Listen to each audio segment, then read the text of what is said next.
Et si je vous disais qu'une femme a passé 38 ans de sa vie à construire une maison sans fin, sous l'influence de quelque chose d'invisible? Voici l'incroyable et vraie histoire de la mystérieuse maison Winchester. Ce qui l'a poussée à faire ça vous glacera le sang.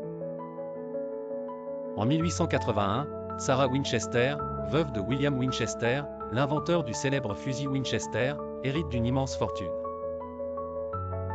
Mais peu après la mort de son mari et de leur fille unique, Sarah est convaincue qu'elle est maudite, poursuivie par les esprits des victimes tuées par les fusils Winchester.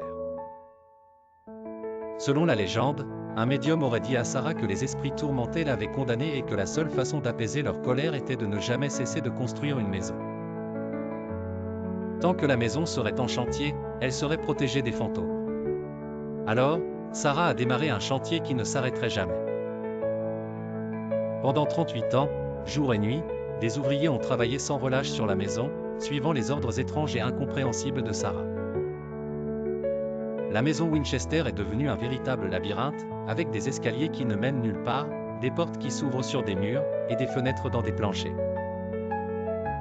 Sarah croyait que les pièces étranges, les couloirs sans issue, et les changements constants dans la maison permettraient de tromper les esprits qui la hantaient. Chaque nouvelle pièce ajoutée était une tentative de repousser les âmes vengeresses qui, selon elle, la poursuivaient.